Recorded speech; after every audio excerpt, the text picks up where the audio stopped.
Dictation start होगी 3 second बाद।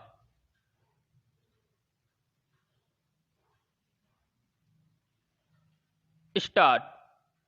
Glasgow में 2 हफ्ते चले जलवायु सम्मेलन की बड़ी उपलब्धि यही मानी जानी चाहिए कि सभी देश कार्बन उत्सर्जन में कटौती करने पर सहमत हो गए। जिन देशों ने कार्बन उत्सर्जन कटौती का लक्ष्य तय नहीं किया है वे साल भर के भीतर इसे तय कर लेंगे। सम्मेलन का एक बड़ा हासिल यह भी रहा कि कोयले के इस्तेमाल को लेकर अमीर देश विकासशील देशों पर जो फंदा कसने की तैयारी में थे उसमें वे कामयाब नहीं हो पाए। भारत के दबाव के आगे विकसित देशों को झुकना पड़ा। इसी का नतीजा रहा कि सम्मेलन के अंत में भारी जद्दोजहद के बाद कोयले का इस्तेमाल बंद करने के बजाय इसे कम करने की कोशिशों पर सहमति बनी। हालांकि यह भी तभी संभव हो पाएगा जब अमीर देश गरीब देशों को 100 अरब डॉलर सालाना की मदद देने का अपना पुराना वादा निभाने को लेकर गंभीर होंगे। जलवायु संकट से निपटने के लिए विकासशील और गरीब देशों ने जो लक्ष्य तय किए हैं उन्हें हासिल कर पाने में सबसे बड़ी बाधा पैसे की आ रही है। इस मुद्दे पर अमीर देशों का अब तक का रुख कदम पीछे खींचने वाला ही रहा है। पैरा। सम्मेलन के आखिरी दिन तक गंभीर मुद्दों पर सदस्य देशों का एक मत नहीं हो पाना बताता है कि धरती को बचाने की आगे की राह कितनी कठिन है। इसलिए सम्मेलन की अवधि 1 दिन और बढ़ाई गई। तब जाकर कार्बन उत्सर्जन कटौती तथा कोयले के इस्तेमाल जैसे मसले पर समझौते का दस्तावेज तैयार हो पाया। इस अंतिम दस्तावेज में कहा गया है कि वैश्विक तापमान में 1.5 डिग्री कमी लाने के लिए मिलकर काम करना होगा। इसके लिए सबसे ज्यादा जोर कोयले के इस्तेमाल में कमी लाने पर दिया गया है।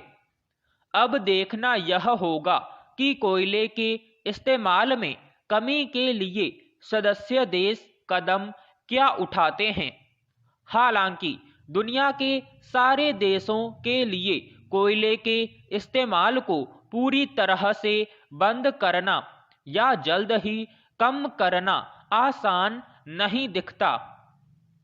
चीन जैसे देश ने इसके लिए 2060 तक का लक्ष्य रखा है। भारत के सामने यह चुनौती और भी बड़ी है। देखा जाए तो अमेरिका और ब्रिटेन जैसे देश भी जीवाश्म ईंधन का इस्तेमाल किए बिना अपनी गाड़ी भाड़ा पाने में लाचार हैं। अभी भी ज्यादातर औद्योगिक राष्ट्र और विकासशील देश कोयले या जीवाश्म ईंधन पर ही निर्भर हैं। परमाणु या सौर ऊर्जा जैसे विकल्प सबके लिए संभव भी नहीं है। ऐसे में कोयले का प्रयोग बिल्कुल बंद कर देना किसी के लिए भी आसान कैसे होगा, यह बड़ा सवाल है। पैरा। जलवायु सम्मेलन पिछले 25 सालों से हो रहा है, लेकिन देखने में यही आ रहा है कि पर्यावरण बचाने के लिए अब तक जिस तेजी से कोशिशें होनी चाहिए थी वे नहीं हुई। जलवायु संकट के लिए हर बार अमीर देश गरीब देशों पर ही ठीकरा फोड़ते रहे। अभी भी यही हो रहा है। कार्बन उत्सर्जन में कटौती के लक्ष्य कोयले का इस्तेमाल बंद करने को लेकर विकसित देशों का दबाव, विकासशील देशों को उनके हिस्से के कार्बन इस्तेमाल की इजाजत, ईंधन सब्सिडी जैसे मुद्दों पर अगर भारत हस्तक्षेप नहीं करता तो दुनिया के आधे से ज्यादा देश और गंभीर मुश्किल में पड़ जाते। धरती को बचाने की जिम्मेदारी तो सबकी है। आज जरूरत इस बात की है कि ग्लासगो सम्मेलन में बनी सहमति पर हर देश ईमानदारी से व्यावहारिक रुख अपनाए, वरना ग्लासगो में बनी सहमति का भी हाल पिछले सम्मेलनों के समझौतों की तरह ही देखने को मिलेगा। पेरा पिछले 1.5-2 सालों के दौरान कोरोना विषाणु के असर में लगभग हर स्तर पर जीवन शैली में जिस तरह के बदलाव आए हैं उसमें तकनीक की बड़ी भूमिका रही है। विडंबना यह है कि तकनीक की बढ़ती दखल के मुताबिक इसके इस्तेमाल को लेकर जरूरी समझ और प्रशिक्षण पर बहुत कम ध्यान दिया गया है। नतीजतन समाज का जो हिस्सा तकनीकों के उपयोग के दायरे में है उसे इसके कुछ फायदे जरूर मिल रहे हैं, लेकिन उनमें से एक हिस्सा इंटरनेट पर अपराध करने वालों के निशाने पर भी है। इस लिहाज से देखें तो बच्चे साइबर अपराधियों के सबसे आसान निशाना होते हैं।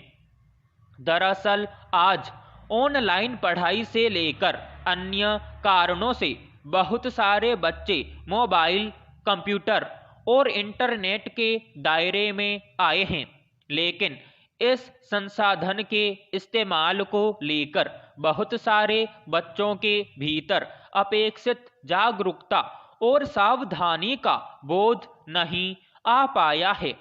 यही वजह है कि पढ़ाई लिखाई और खुद से जुड़े अलग अलग लोगों या समूहों से संवाद के लिए इंटरनेट पर उनकी निर्भरता के क्रम में वे इंटरनेट पर चलने वाली अवांछित गतिविधियों की चपेट में आए हैं। पेरा राष्ट्रीय अपराध रिकॉर्ड ब्यूरो के ताजा आंकड़े में ये तथ्य सामने आए हैं कि देश में बच्चों के खिलाफ साइबर अपराध 2019 की तुलना में 2020 में 400% की बढ़ोतरी हुई। इनमें से ज्यादातर मामले यौन कृत्यों में बच्चों को चित्रित करने वाली सामग्री के प्रकाशन और प्रसारण से जुड़े हैं। रिपोर्ट के मुताबिक पिछले साल ऐसे अपराधों के 842 मामले दर्ज किए गए थे, जबकि 2017 और 2018 में ये आंकड़े क्रमशः 79 और 117 थे। स्मार्टफोन और कंप्यूटरों ने पहले ही लोगों के बीच अपनी मजबूत मौजूदगी और पहुंच बनाई थी, लेकिन कोरोना के संक्रमण की पृष्ठभूमि में पूर्णबंदी और इस बीच शिक्षा से लेकर खरीदारी, लेन देन सहित दूसरी तमाम गतिविधियों के लिए इंटरनेट पर जिस कदर निर्भरता बढ़ी, उसमें साइबर अपराध ने भी अपने पांव फैलाए। पढ़ाई या किसी से संवाद के लिए स्मार्टफोन या कंप्यूटर पर इंटरनेट खोले बच्चे कैसे यौन शोषण, अश्लील संदेशों के आदान प्रदान, ऑनलाइन गेम और ठगी या पोर्नोग्राफी और साइबर धमकी जैसे जोखिम की जाल में कैसे फंसते गए, यह लोगों को पता नहीं चला। स्टॉप समाप्त।